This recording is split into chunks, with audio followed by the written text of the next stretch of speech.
Drink it in, drink it in, drink it in, man. It is picked up by the Lions. Coming back right side, 25. Picks up a block at the 30. It's at the 40. Drink it in, drink it in.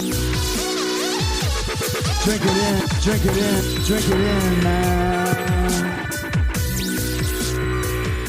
Rolls to the right. Stafford throws deep. Got a man out there. Enzo. Caught. Touchdown, Detroit Lions. Marvin Jones.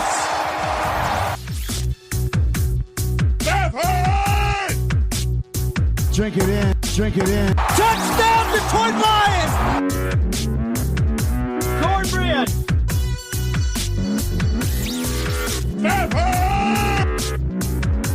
Drink it in, drink it in, drink it in, man. Detroit Koolaid drinkers, pour yourself a glass, would you? Drink it in, man.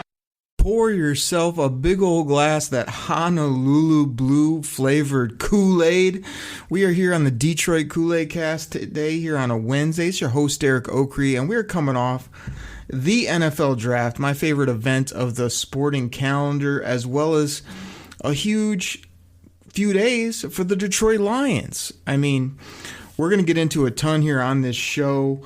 We've got the players. I'll talk about each one of them. A lot of you probably heard my round one review where I talked about the Penei Sewell pick. I told you some targets I had for the Detroit Lions, but I haven't been back on the microphone since. I've been tweeting things out. I put a lot of hard work in the DTO scouting office, but we are here on a Wednesday going solo here on this show to review the draft. As you guys know, my favorite event. So we'll get into the players. We'll talk about the grades that the Lions got across the board.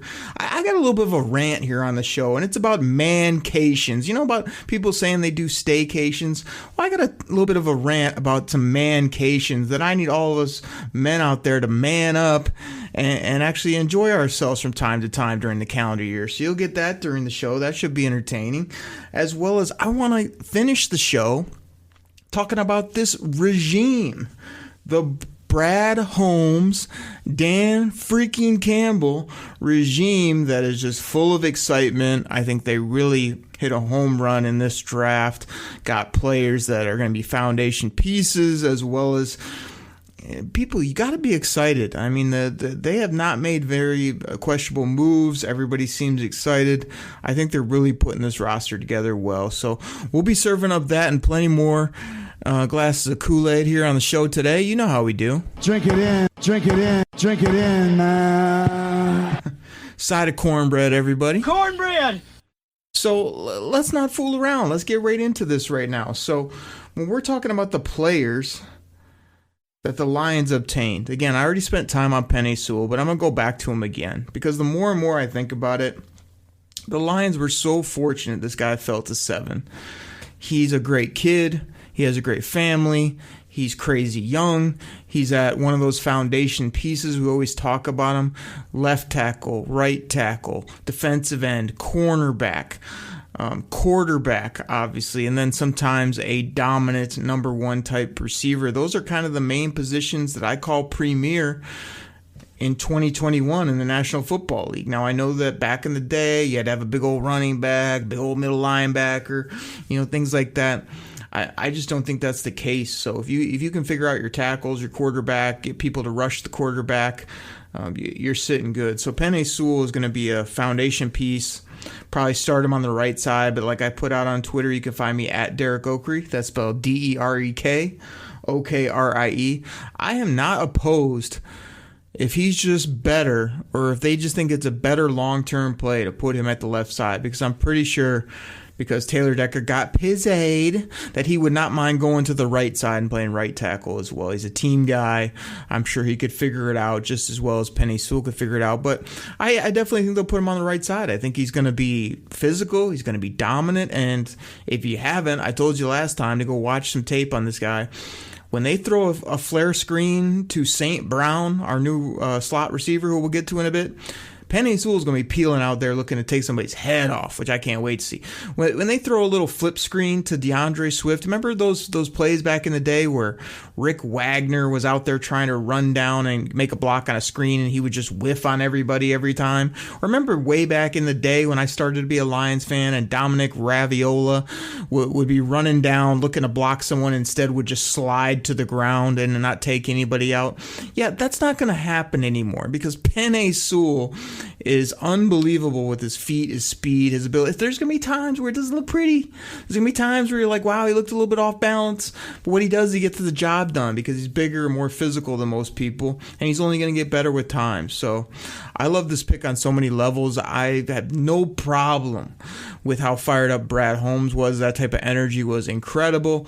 If you missed it recently, I tweeted out exclusive footage of Brad Holmes grabbing Rod Wood in celebration and throwing him through a plate glass window circa Kurt Angle and Shane McMahon back at the King of the Ring back in the day. I mean, I loved how Brad Holmes just ragdolled Rod Wood all around the office after that pick. He almost broke his little table. Pen almost flew up through his eye if he didn't have his cool glasses on, the see-through clear glass frames. I mean, you got to be a boss to rock those. You know what I'm saying? Like, Brad Holmes continues to just show me more and more that he's intelligent, he's smart, he's aggressive, he's got some moxie and some personality to him, and he knows football. He knows who to take. So Penei Sewell was tremendous. I gave you guys some targets. The Lions passed on those targets in round 2. They didn't take Jeremiah Owusu-Karamoah from Notre Dame, the crazy linebacker safety that could fly around. They didn't take Trayvon Merrick, the safety from TCU. There was plenty of players that dropped to the Lions that they passed on. But they took Levi Onwuzurike, and I mean, I got to tell you, like, this guy wasn't in many of my mocks. I knew he was top in the defensive tackle category, but it wasn't a guy that I took off, and it wasn't a guy that I had on my radar. This has been known to happen in the drafts. A guy that I either don't like or don't spend a ton of time on or don't think the Lions will be targeting. And sure enough, they take him, and the more you go and watch the kid, he can play over the nose. He can play 3 technique. He can play 5. He can rush the passer. He can eat up blocks. He can sack you. He's got a very low missed tackle rate. I mean, he gets your hands on you, you're going down. He's just a really good piece up front. Now, what I'm trying to figure out is how good.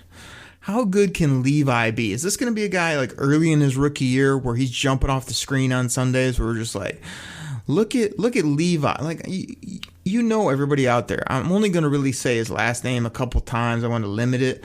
I was recently recording with Benny Blades, and we got into some big arguments about nicknames and what we need to call people. So you got to check that out if you're listening to this on Wednesday. Remember, Thursday morning drops Believe in Lions. That's spelled BLEAV in Lions on the Believe Podcasting Network. Man, me and Benny Blades got after each other and had some fun on this week's show, as we always do. But we're talking nicknames, and I was like, you know, I know we always go with like initials and whatnot, but Low sounds pretty good. L-O.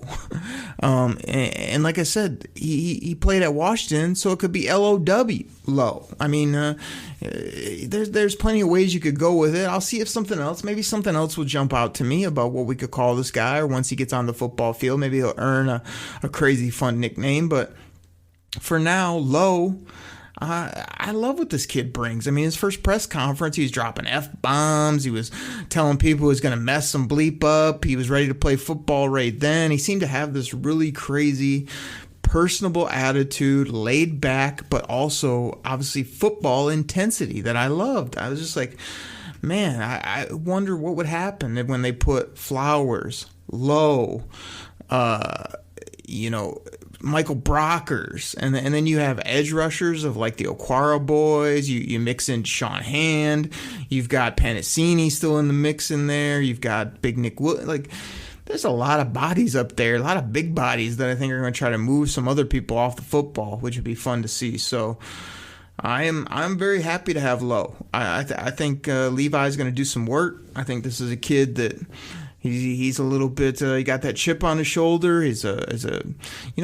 I'm not always a big fan of defensive tackles. There's times where I'm like, oh man, a defensive tackle is just kind of like a big body in the middle. It's sort of holding point of attack. It's the edge rushers on the outside, or it's these other positions that are most important. But I mean, I don't think so. Like, the way that Brad Holmes is attacking this, as well as when you really think about it, if you get those disruptors, which again, I got to change my thinking because Pat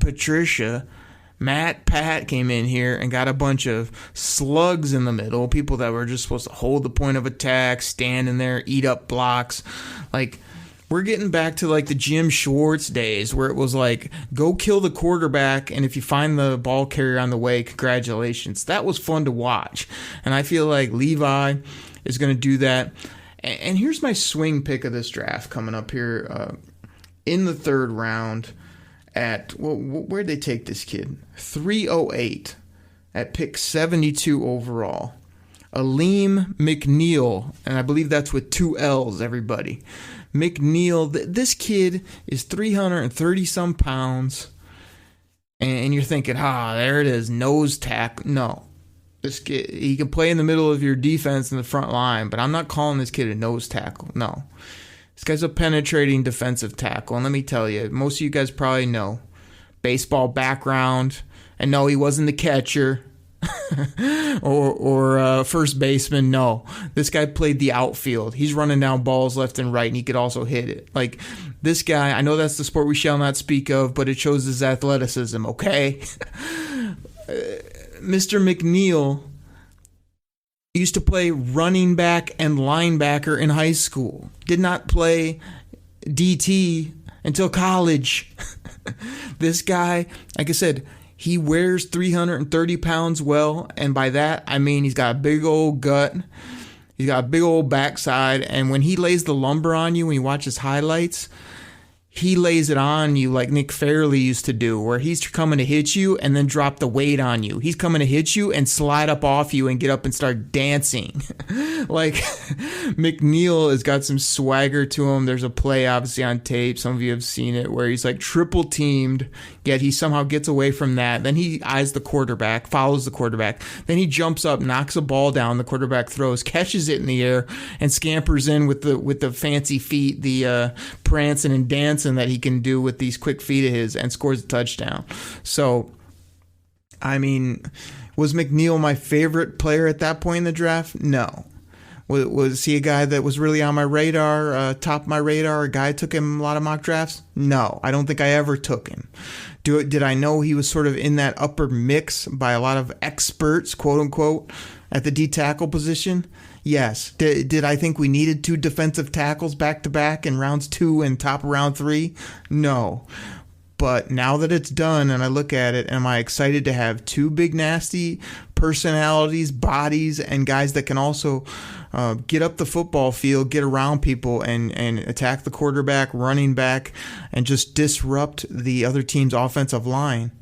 Yeah, that fires me up. That really does. That got me real excited. So I'm loving McNeil. I mean, I think he's either going to be way better than advertised or possibly disappoint, but I'm obviously hoping for the former, just serving up and drinking that Detroit Koolaid on Mr. McNeil. Drink it in, man. So drink that in. I think this kid can, if he can move the way I think he can move, and if he can attack the quarterback and they can put him in spots to do more than just anchor on that D line, it's going to be fun to watch. It really is. And they're going to be fun to watch because the other guys we already have. Like, he sort of came in where offensive and defensive line is where we had the most bodies and kind of the most depth and most production.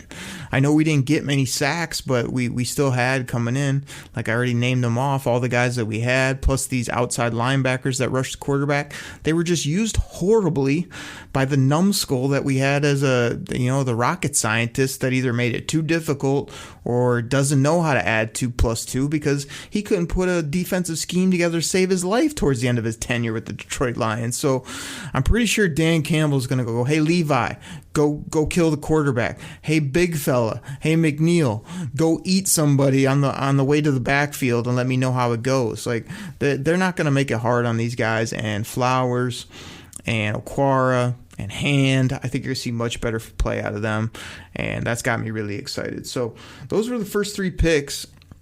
No fancy receivers, no tight ends, none of these fringe type football players. Beef, big right tackle, big old defensive end interior type player in Levi. Big old interior defensive tackle that can also get after you in the run and the pass game in Mr. McNeil. Now, later in the 3rd round, the Lions took what I think was a tremendous value pick. Big time upside with this kid. This kid was supposed to go probably more so in round 2, middle of round 2. Here he is at the bottom of round 3, 6'2", 212 plus pounds. One of the better names in the draft, which again I can't pronounce very well, but I know how to say his last name because I loved his brother, who actually was a bumski in the NFL after he got taken, but I loved him coming out. One of the misses that I've had along the way. There's been multiple, but I've also had some tremendous hits. DK Metcalf and others. So with the late 3rd pick, what was this? 338, pick 101. They took Iffy Melifonwu.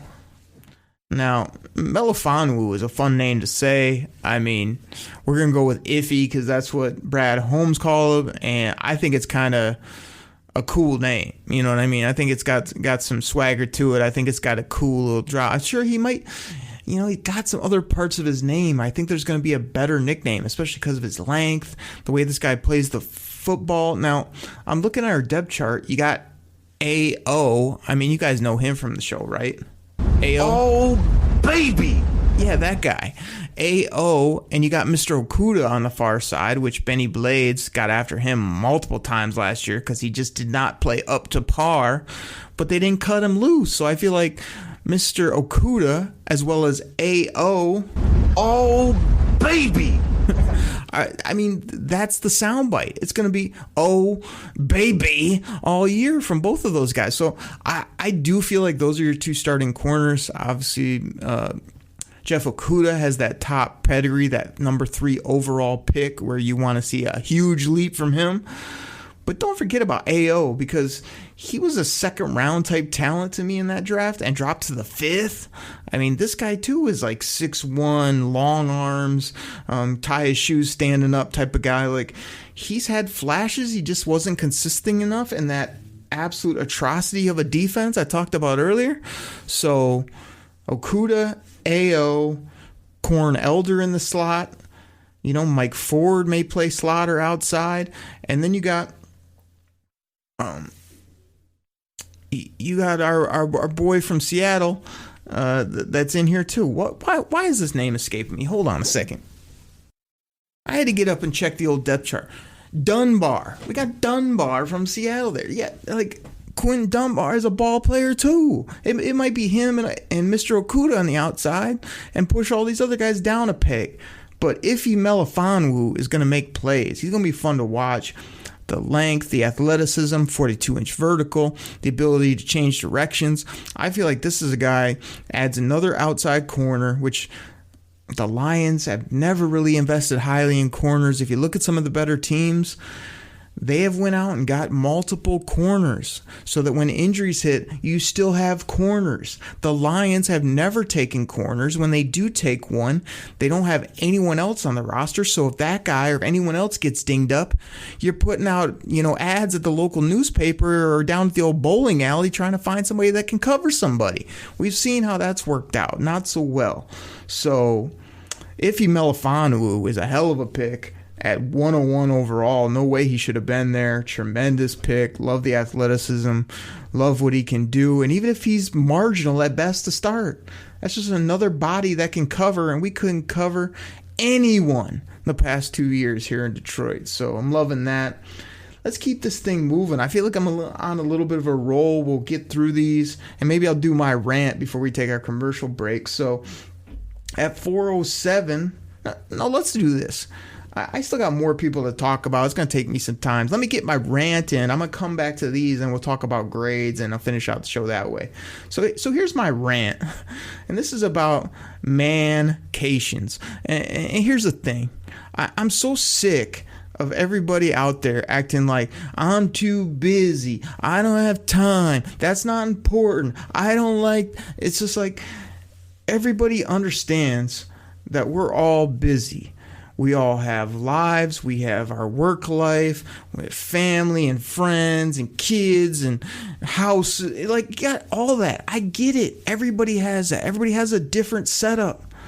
But I'm so sick of my boys, my friends, my uncles, family, whoever, not pouring into things they love. And one thing that every dude needs in his life is a mancation once or twice a year. That's when you literally set up a fun thing to do, either by yourself, with your boys, your friend, whoever, and you're just like, hey, this isn't like, hey, come to the house and have dinner. This isn't like, hey, give me a couple hours to go downstairs and watch the game in the man cave. No. I'm talking mancation about putting your foot down, people, and I'm talking to the dudes mostly out there and being like, hey, I'm taking this time off. I'm doing this. I'm going here, and I'm going to enjoy myself. And when I come back, I'm going to be back to my regular life, because the last few years, probably the last 2 to 4 years, somewhere in that range. Like, I've done this with the NFL draft because I love the draft so much.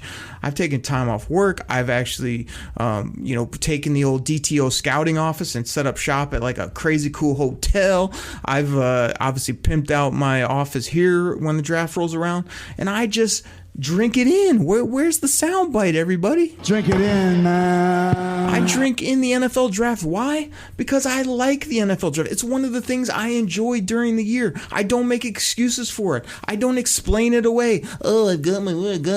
Yeah, I got all those other things too, which I do every other time of the year. I do those every other day of my life. But for 2 days, I ensconce myself in the NFL draft. I get food. I probably gained 10 pounds during this draft. I eat. I enjoy. I laugh. I work my draft boards. I call my buddies. I tweet it out. I just enjoy. And then I go back to the daily grind that we do. Now, I know a lot of you out there got 4 or 5 kids, a mortgage. You're working these crazy big jobs. You're thinking, well, I got all this stuff. Is so important. If it's so important that you can't put something on pause for a day, 2 days, whatever, just to exclusively enjoy something you like, there's a problem there. And I'm here to give you some mancation ideas if you think that you're either too cool or don't have time or you're just so important you can't do these. You're going to tell me these don't sound good? If you love golf, I hate golf. Golf sucks. Why do I want to pay a bunch of money to be horrible and not be able to hit a golf ball? I don't. But I know some of you are decently good at golf and you enjoy golf. Here's a mancation for you. Take you and your boys and go down to the Masters one year and drink that in a little bit. Go down there with the patrons. Go down there with your white crispy shorts and your polo and a couple adult beverages and drink that in. Drink it in, man. That'd be fun, right? But you actually have to plan, pay some money, and actually tell the wife and kids, hey, I'm gonna be gone for 2 days, but after those 2 days I'll come back and do whatever the hell you want me to do. There's one. Another one. You like college hoops? You're a college hoops guy? Final Four. Load up, go to Indy, go wherever, hit up the Final Four one year and just drink it in. Drink it in, man. Are you old school wrestling fan from like the 80s or 90s? Do you just love wrestling but you don't want to admit it because everybody makes fun of you or your wife told you can't watch that anymore? Or why would you still enjoy that but you actually enjoy it? Well, get up off your ass and open that wallet of yours and go down to a WrestleMania one year and just enjoy it with all the other people that love that. Is that so wrong? Can we not take a day or two out of our lives to enjoy some of the things we enjoy and not be making all these excuses about how important we are, how busy, or how like it's going to ruin our lives? No, it's actually going to make your life better. You just don't know it because you never do it. Man, this is a good rant. I got more to do. You love fantasy football like I love fantasy football. I'm in all these leagues. I do all this. Take a year and take your draft day, and instead of doing it, in between dinner and when you got to tuck the kids into bed, get it. Like I said, get a fancy swanky hotel, make that your draft room, maybe even go suited and booted on draft day, and just enjoy your draft with your buddies. Like kick back, and then when you're done with that, go hit the hotel pool and go get a couple cold ones. Like just do it up big. Because it's one half a day of your life, and then go back to the normal runaround that we all do all the time. I got a few more here. So the draft, you should soak in. Every dude on their bucket list should be go to a Super Bowl. You should wait till your team makes it, and then pay whatever it costs, whatever it takes to get your butt to a Super Bowl when your team is there. That when the Lions are in the Super Bowl, I will be there. Mark my words. I will find a way to get not only there, but in the stadium. Whatever I have to pay, whatever I have to do, I will be there. You like horse racing? Go to the Kentucky Derby. Wear a white crispy seersucker suit. Put a dumbass hat on, and enjoy yourself. Like bet all your money that you don't have or that you think you got to go towards your next bill payment, and just enjoy yourself for a couple days there. I mean, there's so many of them. Like a couple years ago, I was able to go to the game. Yeah, that's those Michigan Wolverines. You know who that is? The winningest program in all of college football. I finally got tickets to the game against that team down south. I went. I had the time of my life tailgate. I was all fired up. And then my Wolverines scored the first touchdown and then didn't score another touchdown the whole game, got beat by 40. It was a horrible game to be at, but it was so fun because I just said, I'm going. Finally, I'm not just going to watch it on my TV and save a couple extra pennies. I'm going to go and enjoy myself, and it was tremendous. Monday Night Football, if you haven't been to a Monday Night Football game, get yourself to a primetime game. Or if you love football, that sport we shall not speak of, NBA hoops, hockey, whatever it may be, go to a road game. Go to another fun city. We got Chicago close to us here in Michigan. I might be heading down to hot Atlanta before you know it to live there. Go over to go to the West Coast. Go to LA if you want. Go to Vegas. Wherever you got to go. Go to a road game. Wear your colors. Whoop it up with the other fans. Be the heel when you get in the stadium and have everyone hate you, and just love a game on the road where you're cheering for your favorite team. I mean, I know there's some people out there listening who live in other cities. If you live in other cities, but you love the Lions and you listen to this podcast, you need to be going to that other team's games when the Lions come there and having the time of your life. You can't be trying to save, $120 and staying home when you could be at that game having a bunch of fun. So I got to take a breath, but that's my rant. My rant is stop making excuses. Stop being like, oh, your kids are going to be there. Don't be like, oh, I need this, extra $50 when you go buy an $18 latte 5 times a week when you head to work every day. Don't tell me you don't have time or money when you're driving like a $50,000, $60,000 car that you don't need. You got a house that's 3 times too big, and you can't enjoy yourself twice a year at max. This is what I'm saying. This is for some of my friends that are out there listening.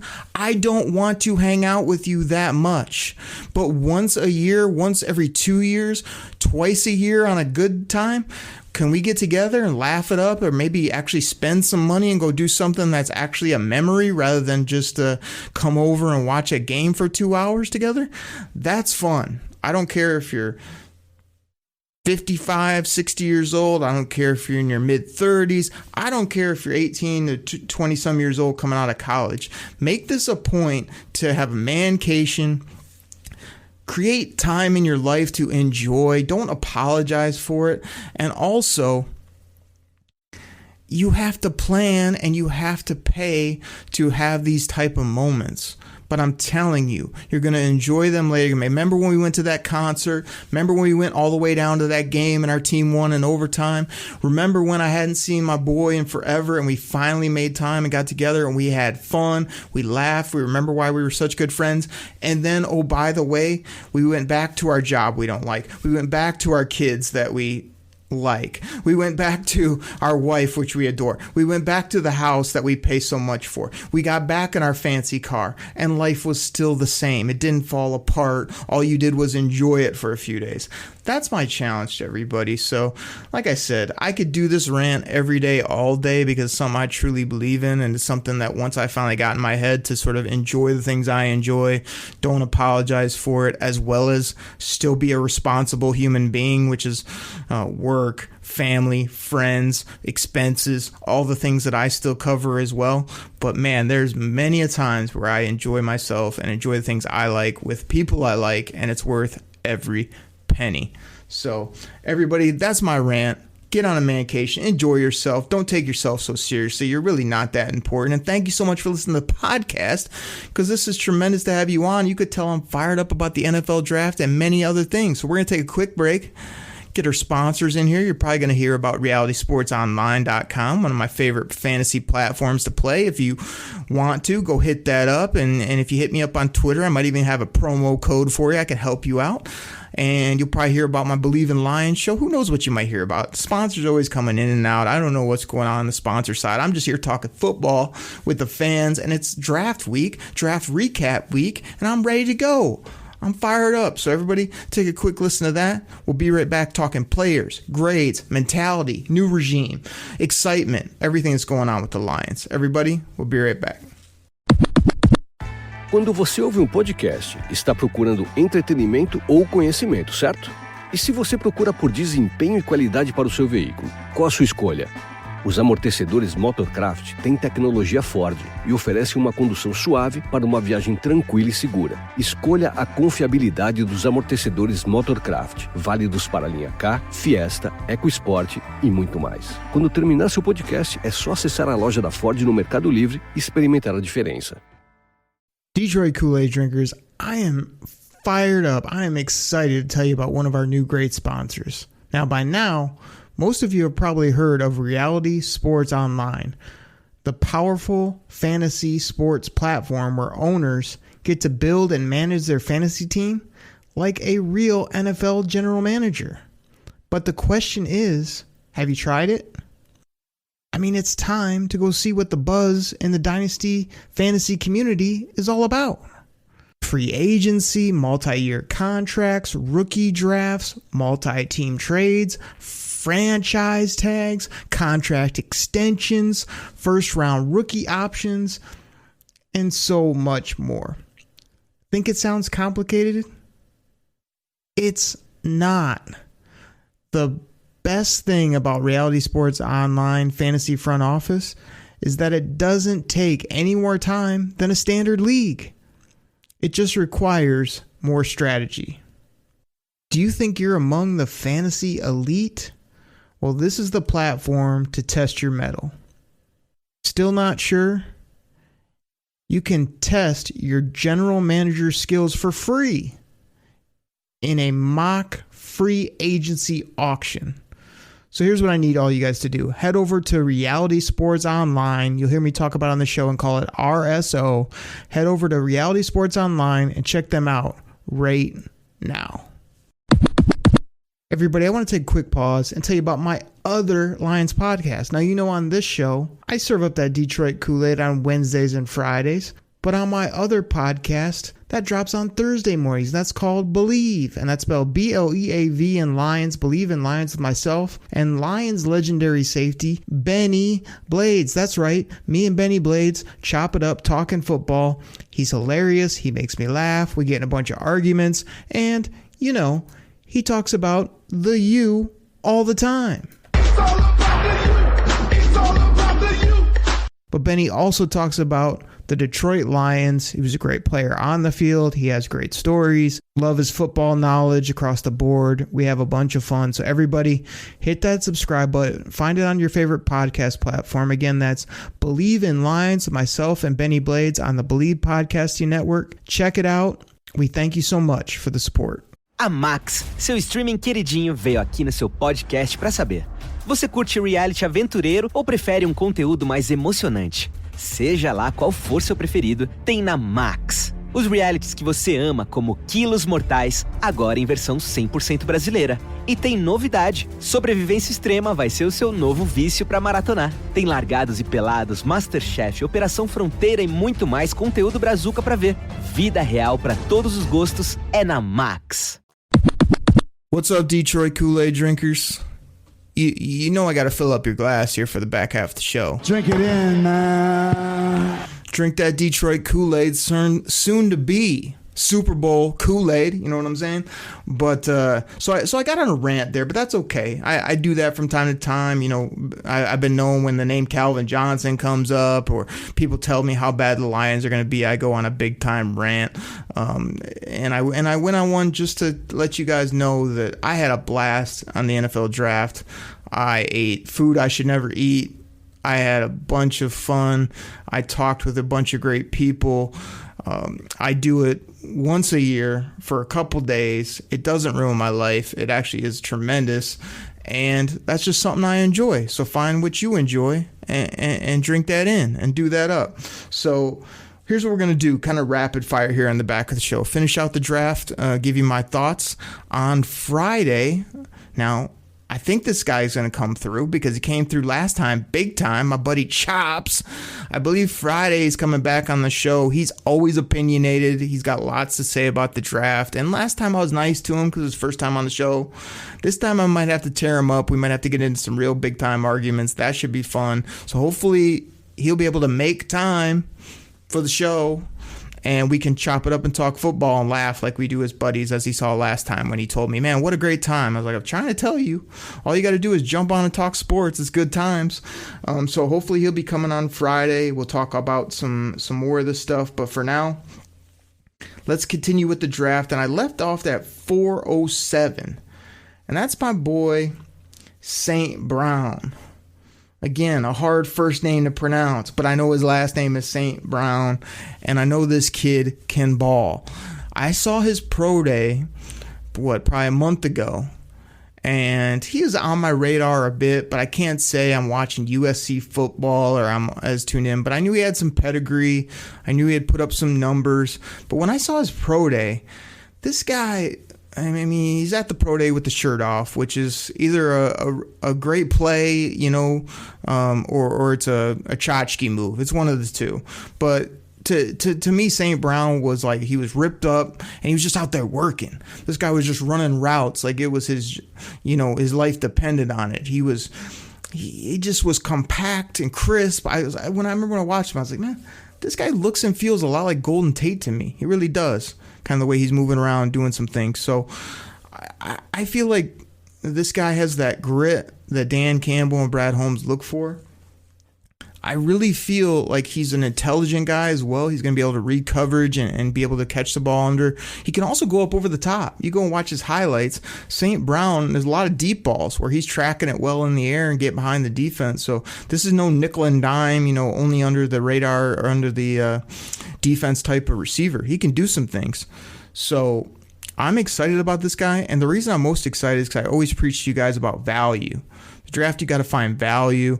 Brad Holmes said, I'm going to wait on receiver. I don't need to take a receiver at 7. All you Detroit Kool-Aid drinkers out there, you got to have a number 1. How could you pass on these guys at number 7? The reason he can pass is because he went and got some big bodies, some foundation pieces, some people movers, pun intended. What up, Detroit? And then he went ahead and got his receiver here in round 4. What pick is this? 407. So that's 112 overall. And he got himself a gritty, grimy slot receiver. Now he can let Tyrell, Perriman, and Cephas figure it out on the outside. Even him and Cephas can maybe split some interior type routes. And obviously they still need to add to that position, but just a really crafty move. I feel like St. Brown, there's some things on tape where I was kind of like, I'm going to see if that translates, or we'll see if he can really make some plays. But based on value, he's top receiver on the board for me at that point. A nice little sneaky pick, and I liked it a lot. So I'm excited to see what he can do. I'm really hoping he can come in, win that role right away, and do some nice things for him. All right, let's go ahead and move. So at 408, they took St. Brown. And let's see here. That was 407. Sorry, I see 112. But right after that, the Lions jumped up from the 5th round to 408. So back-to-back picks here. And took Derek Barnes from Purdue. Now, I saw a couple reports. Derek Barnes is he's a special teamer, a back, I have seen some things online, on YouTube, on Twitter.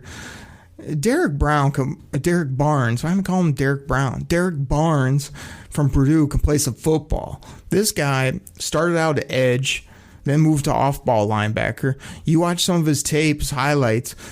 He can diagnose, man. He knows where the play is going, and he shoots the gap and gets there. And, oh, by the way, he makes the tackle, unlike some of the other guys that we've had that had athleticism. He's got long arms. He can make tackles. Is he going to miss plays from time to time? Sure. But does he have absolute elite speed or coverage ability? No, I don't think so. But what he does have is that versatility you look for. If you can play defensive end or middle linebacker, that's pretty freaking awesome right there. And like I say, I jumped out of my chair when I saw some of his tape where he just sitting there reading, exploding on guys, making great tackles, making sacks. There's times where he's reading coverage. He got his hands on a few footballs, a couple INTs. And then the clincher for me with Derek Barnes was his interview after the fact. I listened to him for, 2 minutes. I'm like, this is a future captain of the Detroit Lions. Smart, physical, humble, good kid. I really think, even if he learns under some of our current linebackers, before you know it, Derek Barnes is going to be a ball player and a future captain of this team if all goes well. And I could see him starting real early in his career as well, like having Collins in the middle, him next to him, either with two guys in the middle or kind of move to the outside, and then between Anzalone and Reeves Maven and probably a couple other guys that we'll bring in before then. I could definitely see that at linebacker because I think this guy can play. Obviously, Brad Holmes moved up to get him, gave up a 4th round in 2022 draft to move up that full round basically and get this kid. And I saw an interview with Brad Holmes today, and they asked him straight up, hey, was it worth it to give up that 4th rounder to go get Derek Barnes? He was like, yes, it was. End of statement. Drop the mic. Like, he didn't say anything after that. I'm like, yeah, he's got conviction about this guy and feels good about it, and so do I. I really like a lot about him, especially his overall character. So they did that. So they basically picked, early in the 4th round, 113, and then did not have a pick until 257. They were able to get a 7th rounder back in that deal. And at 257, after a long, long wait, they went ahead and took Jamar Jefferson, running back from Oregon State. This kid, thought he was going to go in the 3rd or 4th round. He was underrated running back by a lot of people. He's kind of a fantasy football sleeper in your rookie drafts.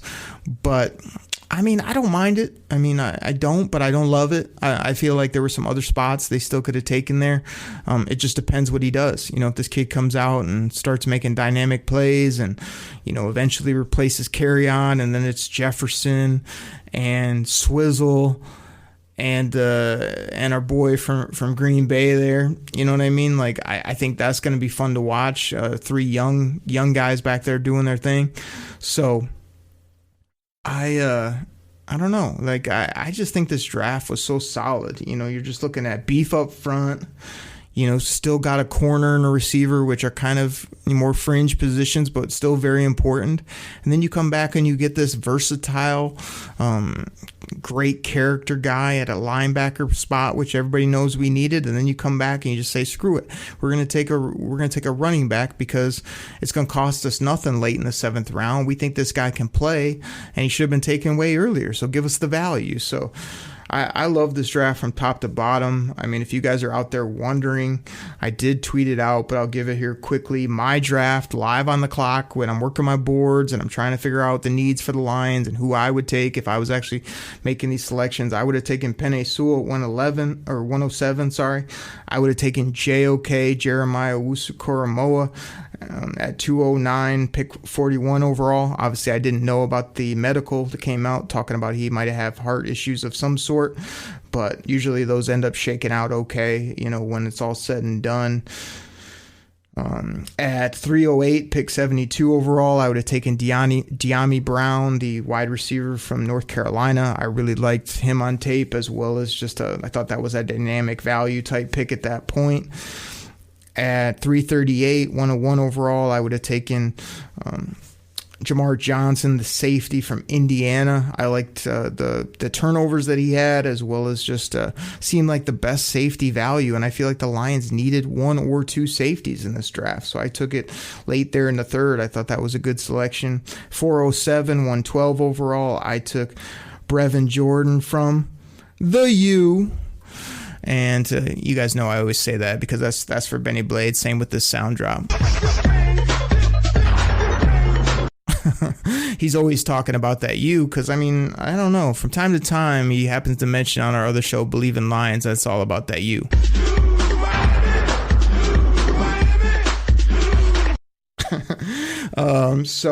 I thought Brevin Jordan, if you're interested in Kyle Pitts, I don't know why you wouldn't be interested in a guy like Brevin Jordan in middle round 4, basically. Catch the football, made a lot of plays in college. You don't need him to block, just him and Hockenson making plays. Kind of protects you if Hockenson was to get injured. And at 408, with their move up at 113, I would have taken Nixon, the big interior defensive lineman from Iowa. I liked his game, as well as he just seemed to be sticking out like crazy at that point in the draft when it comes to, ratings, production, type of player that they could have used. And then at, 730, 7th round, pick number 30, pick 257 overall. I just said screw it, and I took Dylan Moses, the linebacker from Alabama. How he goes from a top first-round prospect to undrafted, I will never know. His medicals can't be that bad. People were telling me, he can't run, he can't do this. You can't go undrafted is what you can't do when a guy like that came from that school and can play the way he did. So he got snapped up by the Jaguars. I'm going to be keeping an eye, see if he does anything in the National Football League. But I thought that was just take a linebacker. Maybe he can be a captain as well, because, again, in this scenario, I don't have Derek Barnes. So I've got myself JOK, who can fly over and be that speed guy. And then I take Dylan Moses as my middle kind of meat and potatoes captain, no nonsense type linebacker in the middle. So that's kind of what I would have done, just based on my picks, trying to do them live, not wait till after the fact and do all this research and then tell you guys how smart I am. That's really what I was picking live, and who knows? We'll see how it works out. So that was the draft. Lions did great. I'm about to tell you how great they did, because I'm about to give you some grades here. Listen to this, people. Drink this in. Get yourself another glass of Detroit Kool-Aid, would you? Drink it in, man.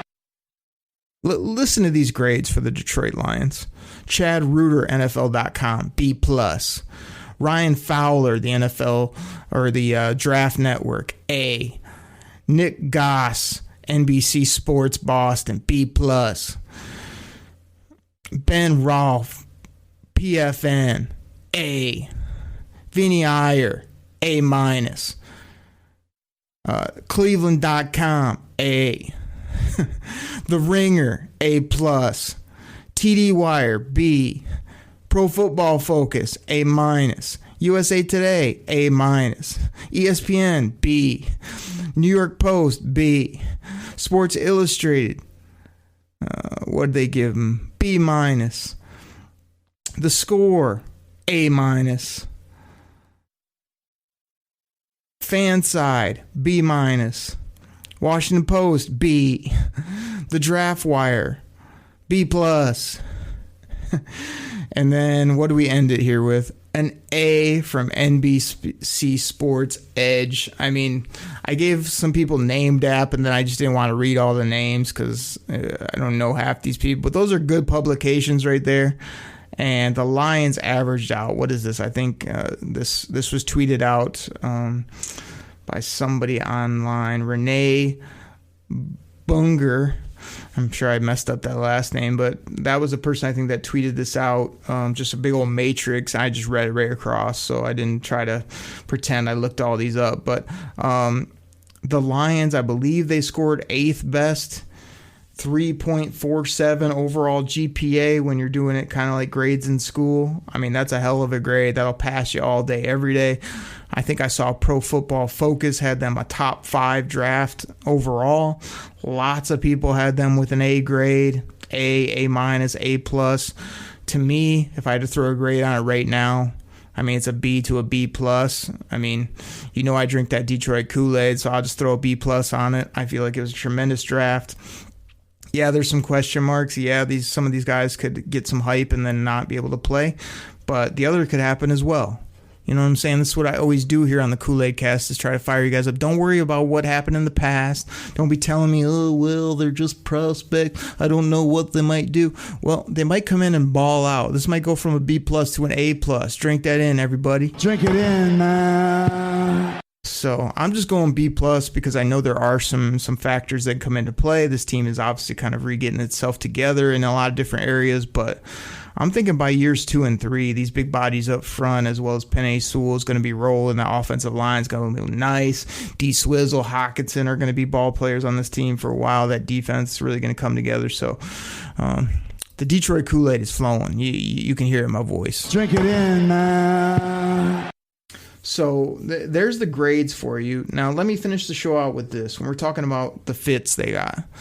So they got a premier tackle. You can play him on either side. You could probably even play him inside if you needed to in a pinch. Penei Sewell is going to be a ball player. Am I ready to give him a gold jacket right now? No. I think there's still some maturing he needs to do, as well as technique needs to get a little bit better. But Penei Sewell is a nasty ball player. I'm very happy to have him on my offensive line any day and twice on Sundays. The other fits they got, I mean, yeah, they had a lot of bodies up front, but a lot of those guys are probably going to be off this roster before you know it. So Brad Holmes and Dan freaking Campbell, I mean, they said they're absolutely tired of watching this defense get run over. You've had enough of that. Exactly, Dan Campbell. You said we're tired of not being able to push the pocket and get to the quarterback. You've had enough of that. They said, Detroit, it's time to get an offensive line that's dominant and a defensive line that's nasty, physical, and will get after you. They're tired of everything else we've had to watch the last decade plus here in this town. You've had enough of that. Exactly. So Dan Campbell's got himself a big old O lineman and 2 big old D linemen. You know what I think they might do? They might bite some kneecaps. You've had enough of that.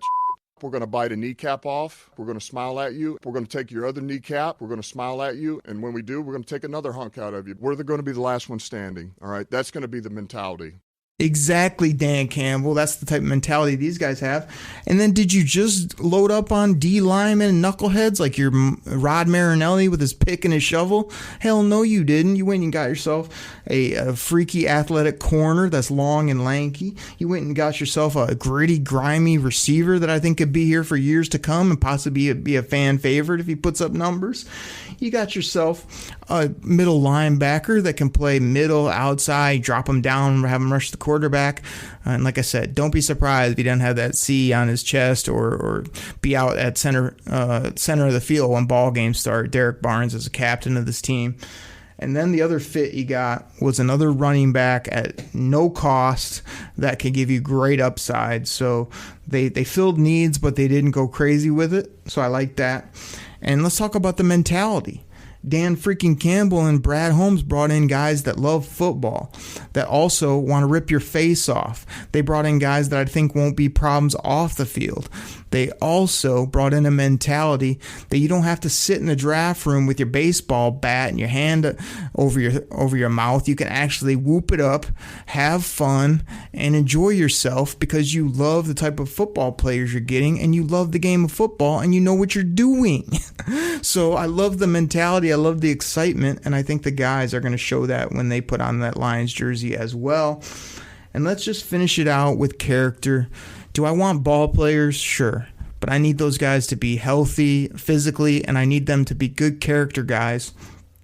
And I'm talking football character as well. I don't need, 22 choir boys, but I do need guys that love the game of football, that are going to be good in the community and aren't going to give me headaches, aren't going to, be all about the money and everything else. So, I think we got good character across the board in this draft. I'm really excited to see what these guys do, and these are going to be character guys that can also ball out, that can actually play. So does Brad Holmes still need to add some free agents? Yes, I'm excited to see what he does. Am I really excited now that I've seen one of his drafts to see what he can do with 2 first-round picks and in the next 2 years, and a lot more draft capital that he'll probably obtain throughout the years as well? Yes, I'm set right now that I'm excited about Brad Holmes and Dan freaking Campbell. I'm excited about this young Lions team, and you guys need to be excited. So as much as I went on my mancation rant, and I told you need to get your head out of your backside and enjoy yourself, you need to get all this SOL, all the Lions have never won, oh, they're never good, it's not going to work, I'll believe it when I see it. You need to throw all that out the window as well, because this team is getting turned around, it's getting flipped on its head, and by 2 guys that have our alpha mentality. They have moxie, they got swagger. These guys are going to be players type of guys. These players are going to run through, they're going to love these guys.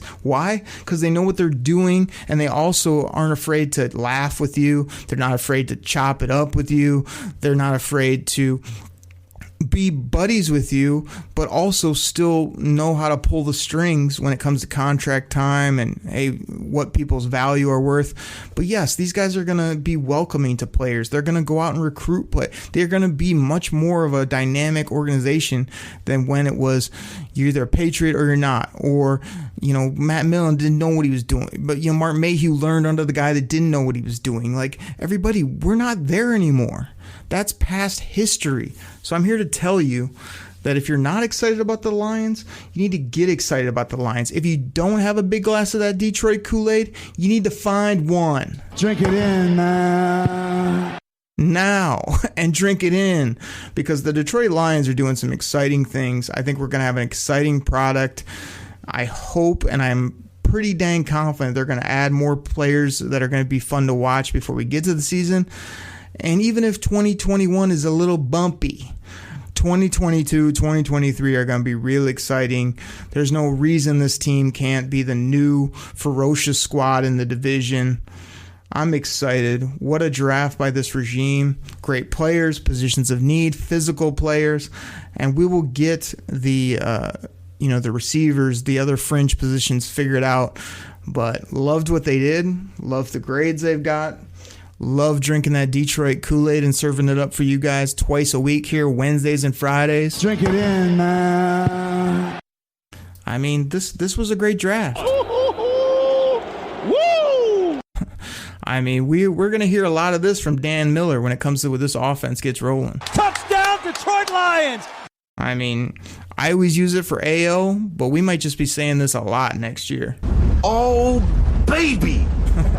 I cannot wait for it. So everybody, thank you so much for listening. I tried to entertain you, tried to give you some football, gave you a rant or two, and tried to get you fired up about these players because I'm excited.